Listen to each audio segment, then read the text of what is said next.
It's somebody looking at the PGA and thinking, you're very vulnerable. You're just an organizing group. This was going to happen, wasn't it? The Fire Pit Collective puts out an excerpt from Alan Shipnuck's latest garbage book. Despite the relaxed setting, KOEPKA radiated some heat when reflecting on his career change. "Fuck all those country club kids who talk shit about me," he said, referring to the likes of Justin Thomas, Jordan Spieth, and others. "You think I give a fuck what they think? You think I care what people say about me?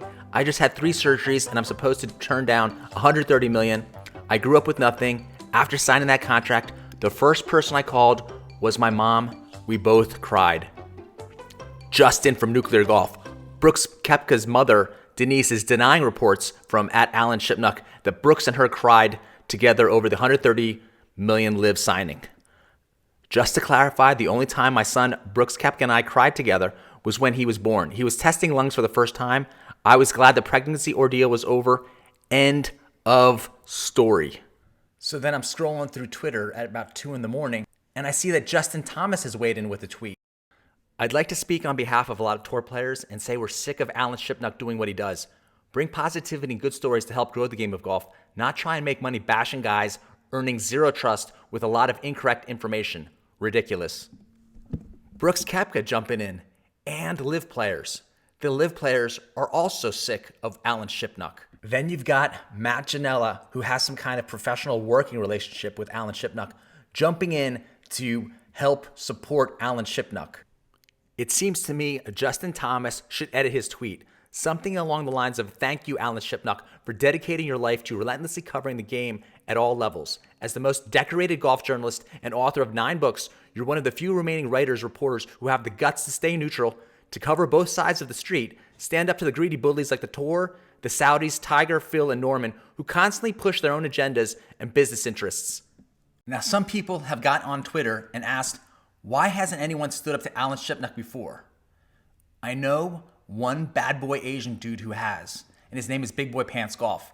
I made a few videos in the past about Alan Shipnuck, and let's compare what Matt Rinella is saying about Alan Shipnuck standing up to all these bullies and how it relates to these videos, because these videos are the receipts. And so the league is sort of forming in Norman's image in a lot of ways. I mean, he's always stirred the pot. Alan Shipnuck calling anyone a pot stirrer is the pot calling the kettle black. You know, Phil loves to stir the pot, and he likes to be the smartest guy in the room. So this is from his interview with Colin Cowherd just a few days ago.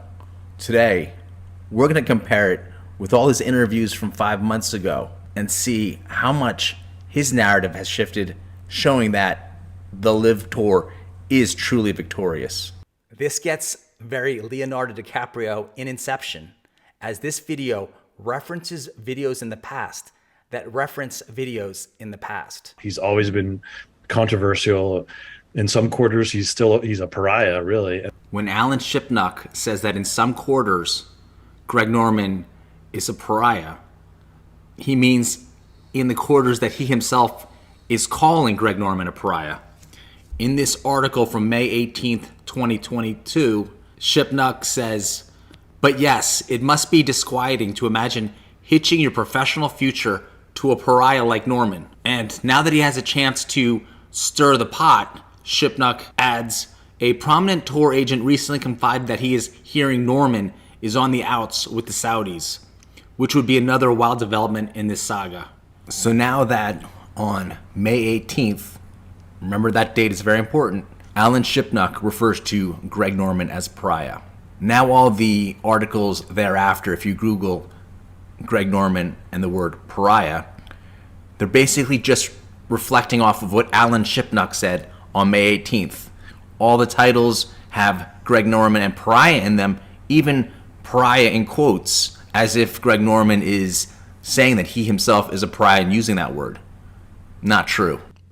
This article is from April, and it shows the echo chamber that these guys live in, where one guy says pariah and then they all use it. With the title of "Being a Pariah in Golf Does Sting," Greg Norman actually says, "Look, I'll be honest with you. Yes, the criticisms have stung a bit, but I'm a big believer that you can't run through a brick wall without getting bloody." At no point does he refer to himself as feeling like a pariah.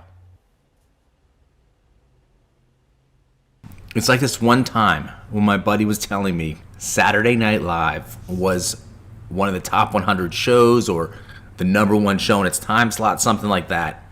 And when I Googled it, it turned out to be from one Vanity Fair article, and there had to be tons of asterisks in how they determined it was the number one show for this XYZ time slot on this day when the full moon is happening, all these qualifications. Because if you Google like top 100 shows, a list comes up and Saturday Night Live isn't in it. So it's the same thing here. Alan Shipnuck starts using the word pariah, and now all these articles afterwards start referring to Greg Norman as a pariah. Alan Shipnuck, you sneaky guy, you planted the pariah seed, and now later you're harvesting it. Also, SNL hasn't been funny in years. And so it's fascinating how this has played out. What's fascinating is how much of a pariah you now are on the Live Golf Tour.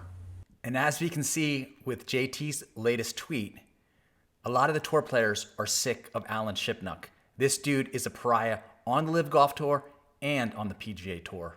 I'm sure that Greg Norman and Phil Mickelson don't want anything to do with you. But let's see how you try to weasel yourself out of this situation. This is Alan Shipnuck's tweet on June 9th. I'm going to live tweet Phil's round on the Fire Pit Stories handle, starting in 20 minutes. Haven't laid eyes on him since last year. I just landed in London this morning. I've been informed by tournament officials he doesn't wish to speak to me. We'll see how it goes post-round. Also on June 9th, Alan Shipnuck retweets, "Hello friends, this is Alan Shipnuck, live from Live. I'm going to cruise around with Phil and Dustin. I hope you will tag along. This is straight up stalker." It's changed a little bit, the addition of the most recently of Charles Howell and Henrik Stenson. That's actually important for Live because everyone likes those guys. They're like nice people. It's fascinating to watch how this all plays out. It certainly is fascinating. There's pearl clutching over sports gambling. The UAE is likely entering sports gambling, but yet not a peep. No criticism, no acknowledgement. It's just a more boring product. So the minute that Alan Shipnuck says that the PGA Tour is just putting out a more boring product, he's jumping ship. This is the moment where I realized the PGA Tour had lost. And then you have the players, they've their relationship with the press has evolved where they all want to monetize their content. Now Alan Shipnuck is parroting one of Phil Mickelson's main reasons for wanting to start another league. In this article that says what Phil gets wrong about the PGA Tour's media rights, in which Phil actually gets it right, Phil Mickelson states, "But the players don't have access to their own media. If the tour wanted to end any threat from Saudi or anywhere else, they could just hand back the media rights to the players. But they would rather throw $25 million here and $40 million there than give back the roughly $20 billion in digital assets." The Saudi money was very intoxicating for him, and but Phil's a complex guy, and there was another element to this is he wanted to be right. He's very strident and self-righteous, and he sees himself as this maverick and this agent of change. Alan Shipnuck, the biographer who speaks in run-on sentences. The CNN host couldn't get a word in. When Alan Shipnuck gets on a roll, he's got to get the whole narrative out. And he wanted to reshape the entire sport and his image. I think in the end, Norman probably would have done this for free because it's a chance to be right. It's a chance to stick it to the tour. It's a chance to reshape the whole sport in his own image. And that is correct. In June, Alan Shipnuck says about Phil Mickelson that the Live Golf Tour is a chance to reshape the entire sport in his own image. In July, he says about Norman, it's a chance to reshape the sport in his own image, but this time he means Greg Norman's image. The guy really has a few lines that he just uses over and over again.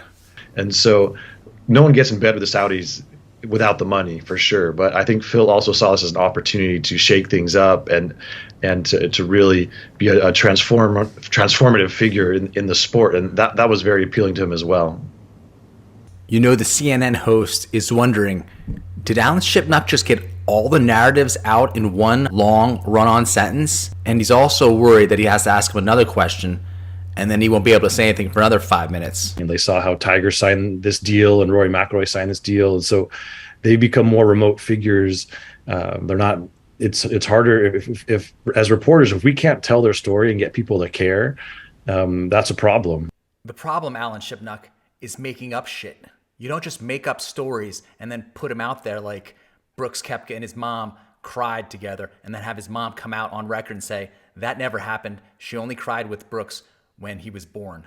And the players are only going to get increasingly more remote because they don't trust you, and they're putting this out in tweets. There's a lot of things that have come together here that did, as you say, make the tour vulnerable. And the complicating factor, of course, is the Saudi money, because that causes a lot of emotion and a lot of cognitive dissonance for people. And so that's why we're having all these conversations. But from a pure competition standpoint, you're absolutely right. The tour needed competition, and now it's arrived in spades.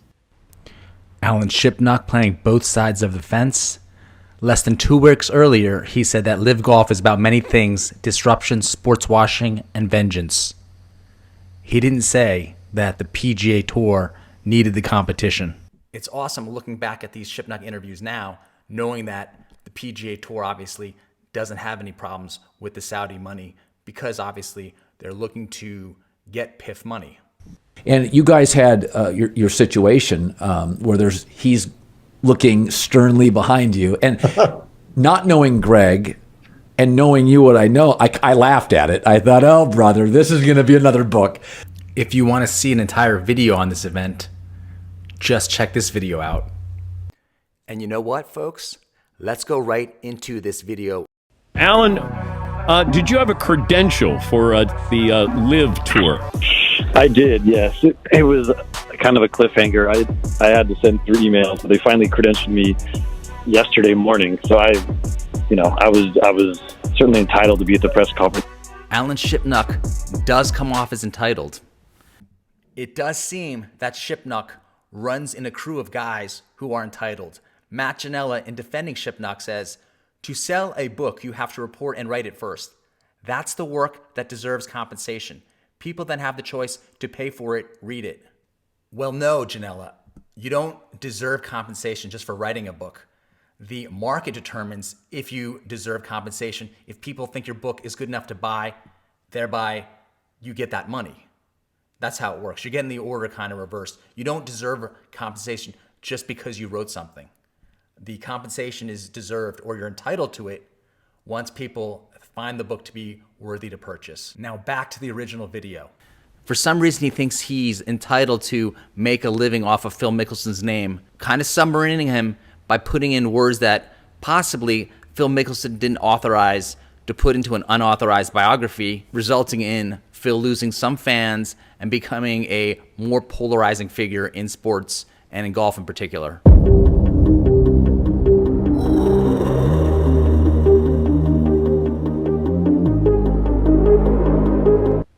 When they gave me my credential, the very nice woman here running the press room said, Phil has asked or has made it clear that he doesn't care to speak to you this week. I was like, yeah, it's not really up to Phil.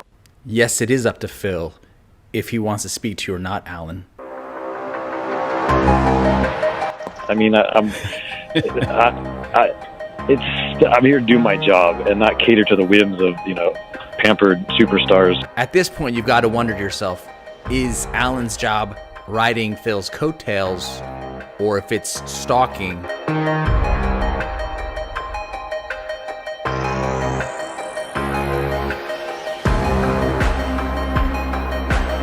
So I attended his press conference. I was just standing quietly in the back listening.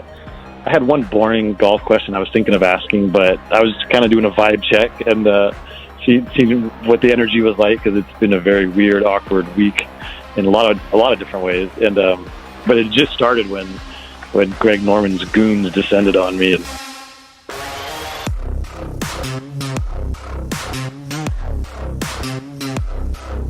here's a snippet of video of Alan Shipnuck getting removed from Phil Mickelson's post-round interview this evening at the Live event outside of London. Not shown. One of the security guards twice putting hands on Alan, who on both occasions said, "Do not touch me." Video by CNN. Shorter format. It's important to have a good first day. We're going to have great days to catch up.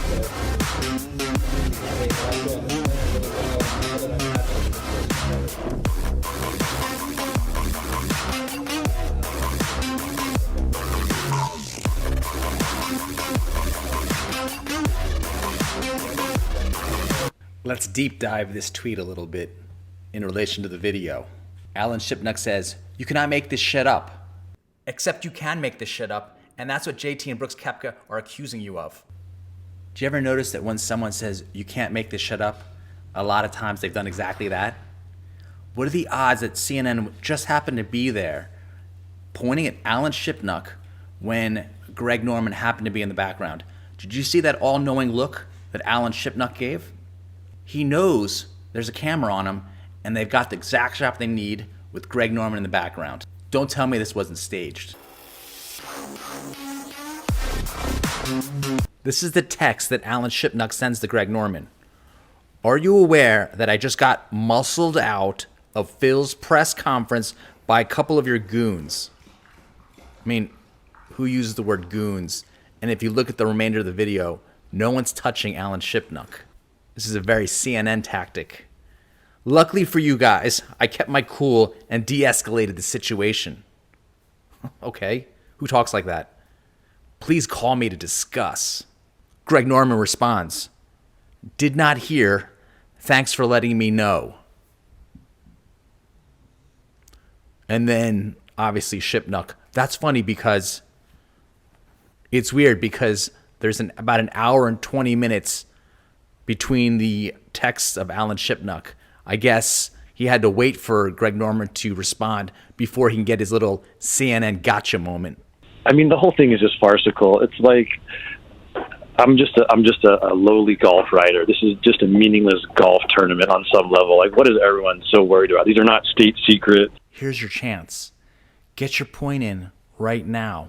I guess we're learning that if you're mixed up with the Saudis, you don't support an independent free press. Yes, that's why they let you come to the golf tournament, because they don't support an independent free press.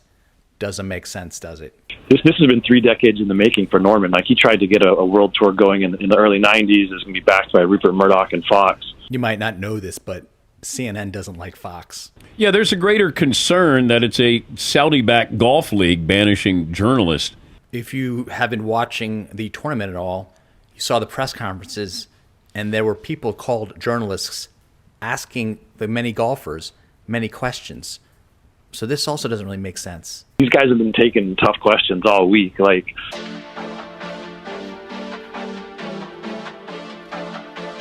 it was a CNN guy who shot that video.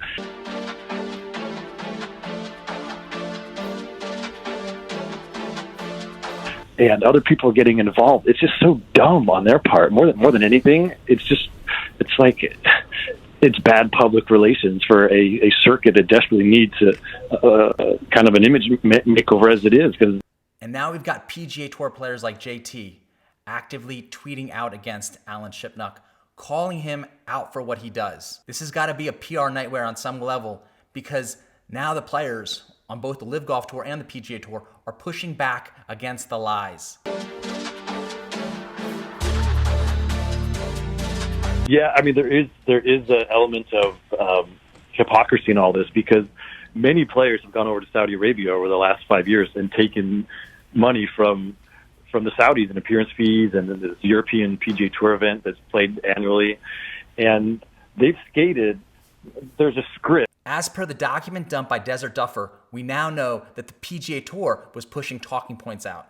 There are actual talking points memos out there where the PGA Tour players were supposed to, like Jay Monahan supposedly did, tell the Saudis to go fuck themselves.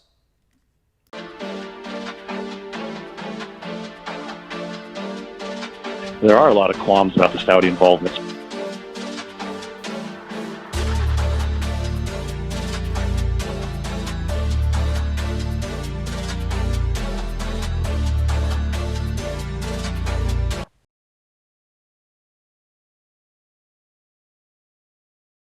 He feels like the guy that would have done this. And so, not that I'm sympathetic, Alan, but like, I get it. I get Norman in this tour. Does that make sense? Totally. And With that totally, Alan Shipnuck begins his hard pivot towards the Live Golf Tour and trying to get back in the good graces of Greg Norman. yeah, I think what you said is very perceptive. I mean, he's an iconoclast, Before, he was a pariah. and that's always been his role in the game. And Norman, he's taken a lot of shrapnel through the years, but he's always, like Phil has done more recently. You know, Greg back in the 90s was fighting for a lot of these same battles. You know, the players have a bigger slice of the pie, that they should have control of their media rights, that they should have control of their branding. Right now, PGA Tour Commissioner Jay Monahan is ripping up his Christmas card for Alan Shipnuck. No more invites. I mean, Norman was very much ahead of his time, as you said, and so he's kind of the right man at the right time. He's a polarizing figure. He loves the media. He loves the limelight. Again, this is coming from the guy, Alan Shipnuck, who was just on CNN after the Live Golf event in London, saying that Greg Norman threw him out of the tournament and then pretended he didn't know that he had thrown him out because there's a photo of Greg Norman in the background. He did one of these gotcha moments on Greg Norman, which I'm sure went unappreciated. Alan Shipnuck, even more weaselly, tried to tie in the fact that he got thrown out with Saudi Arabia's lack of freedom of the press. Overall, you have to say it's impressive what he's built in a very short period of time. And it's interesting because the PGA Tour commissioner is always a bureaucrat, and the players always look at them as an opponent and as almost like a school principal, you know, who's waiting to scold you. But Norman's an equal, and he's a peer, and he's, in a lot of ways, I mean, none of these guys are going to be number one in the world for 330 weeks like Greg Norman was, right?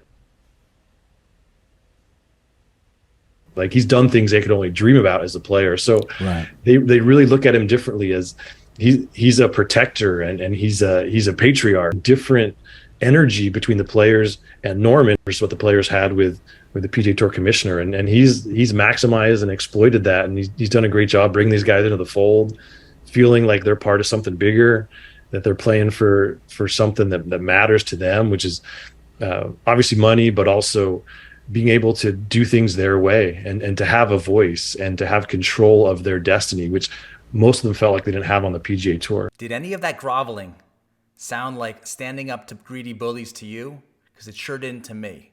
Folks, this story is to be continued, as there are going to be more tweets coming in and more truth will be revealed. Subscribe, share, and like.